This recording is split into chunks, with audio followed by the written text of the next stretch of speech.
Welcome back, folks. This is Tommy, Help with Gadgets, and we've got another interesting knife to do a disassembly and cleaning of today.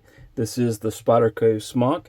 This is another one of the knives that's on loan to me from FredTheLug. I'm very appreciative of that, and gives me the opportunity to check out some knives that I might not otherwise be able to check out. For this one, I have actually had this knife. It's been a long time, years ago. And I haven't handled one in quite a while, so this was a bit of nostalgia, I guess you could say. So let's go ahead and get into it. The pivot on here, I believe, is a T8. That is correct. And we'll go ahead and take that out. If you're not subscribed, please do so. And while you're at it, please hit that like button, that thumbs up button there, and very appreciative of that. Please leave a comment also. I enjoy reading the comments, even if I don't get them all responded to in a timely fashion. I do try to get those from time to time, especially if there's something that can help me improve something on the channel. So please do so. Alright, and we've got things dropping out over here. Let's see if I can get it to separate. We've got that lanyard tube to deal with. So that could be fun. Maybe, let's go ahead and take these loose. I don't usually like to take all of the body screws out, but I'll make an exception on this because of the it may make things go a little easier. Luckily, that blade fell on my fingernail there, because it would not do well to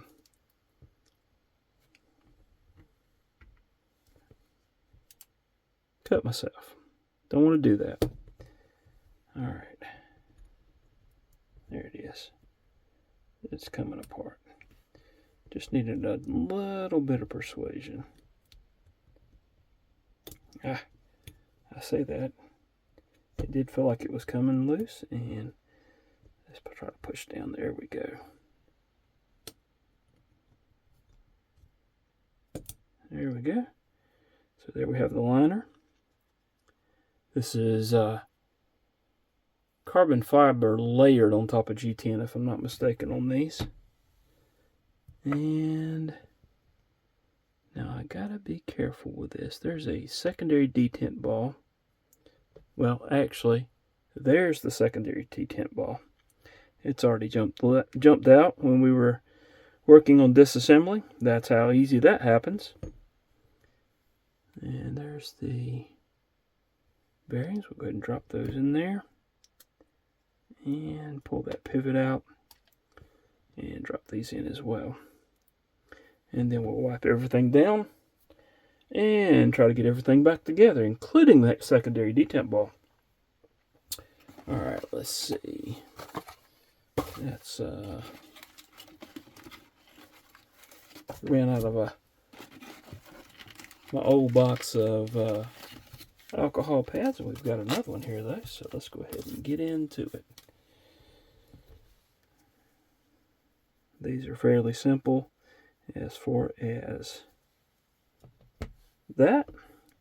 And then you've got the side here with that button actuated compression lock. As you can see there, you press that button and it moves the lock bar out of the way. And this one, I think, is fairly new, so it didn't have a lot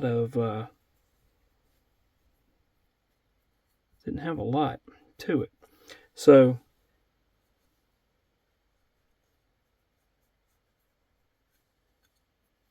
alright, just cleaning everything out. And we're going to wipe everything down here.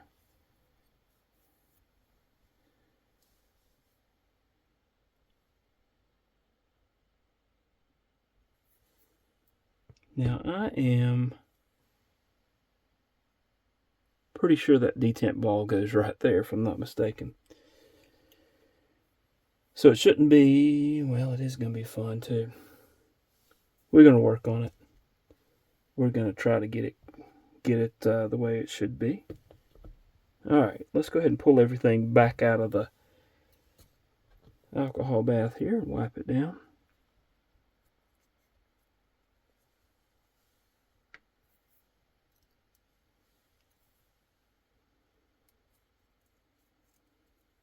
One of Spyderco's knives that does have bearings. They've got several models that do.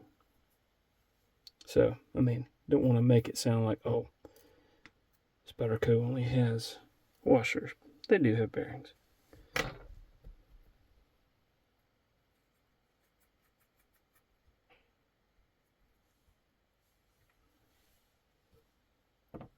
And you're seeing this lock a lot more these days. It's out of patent, and Vosteed, for one, has is calling theirs the top liner lock. All right, let's see.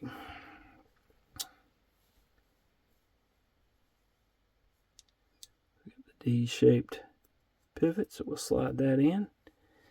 Got it where it should be. Let's go ahead and drop one of these on. It doesn't feel like that's... Okay, there we go. And we're going to put a little bit of gunny glide on there. Just a little bit on each side. And on that detent ball, just a drop there. And also, I want to do a little drop there on that, where I'm going to put that detent ball. And get back over here. There we go. That's going to lube that one up. We'll go ahead and place this blade on. It's going to be fun with that. You can see how that interfaces with the that top liner lock. Or button actuated compression lock. Alright. Since we're dealing with a Spyderco here. And we've got to find, let's see.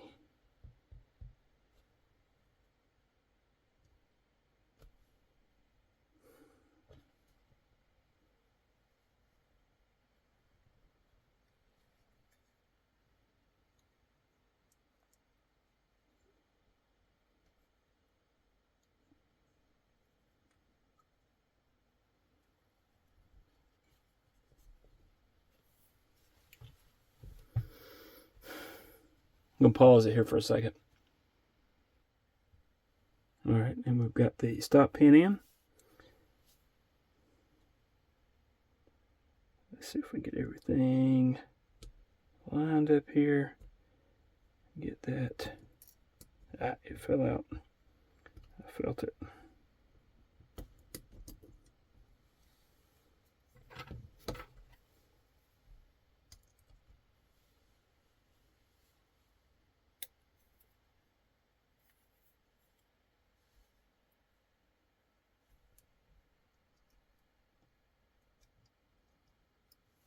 Okay, let's try it again.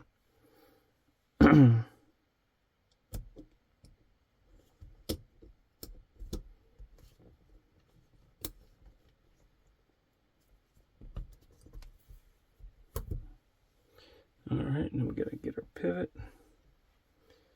And get that loose and get that T8.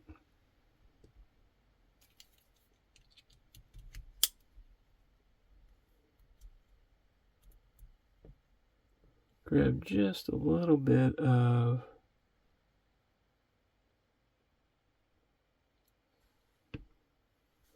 Loctite. Get that snugged up to hold everything, including that secondary detent ball. Alright. right. And it's still there. And that's not right.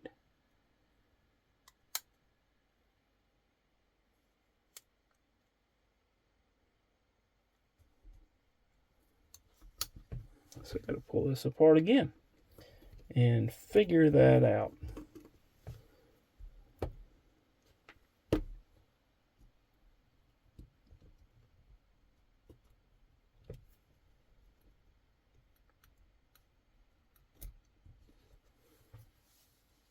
I think I see something here.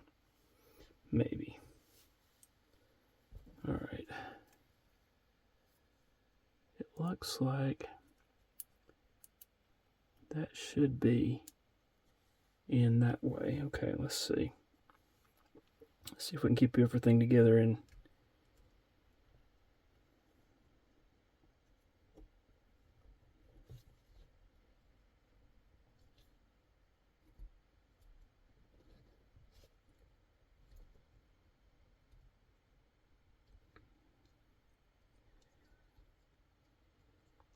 for some reason I seem to have more problems with Spyderco than I have with any other knife with disassembly and cleaning. Oops, sorry about that.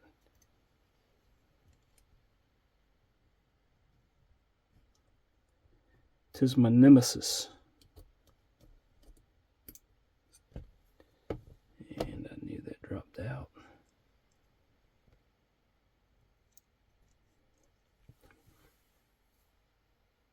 I'm going to pause again for a second here.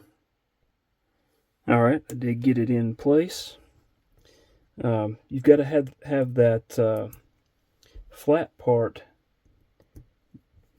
of that stop pin.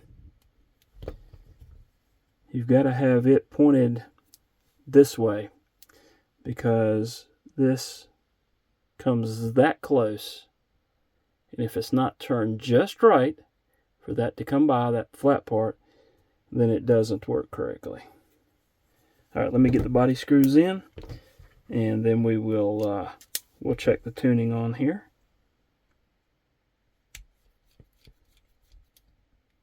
I told you it'd been a while since I had done one of these, and it's just a little bit different than a lot of knives. Not terribly different, just a little.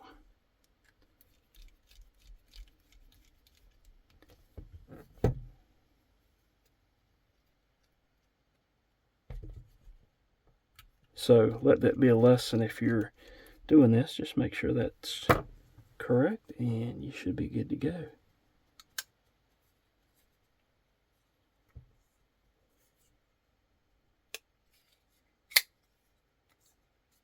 Okay, let's loosen that up a little bit.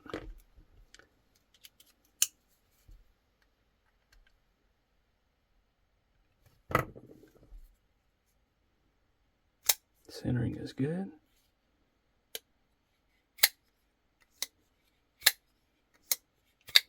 Yeah, there we go.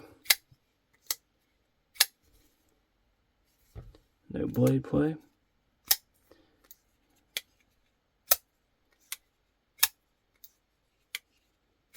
And that will continue to break in. So this is a fairly new knife, so the action will continue to improve. So there you have it, a somewhat awkward disassembly and cleaning of the Spyderco Smock. Hope you've enjoyed it. Please hit the like button, subscribe if you haven't done so. Hope to see y'all again soon, and hope you have a wonderful rest of your day. Thanks for watching.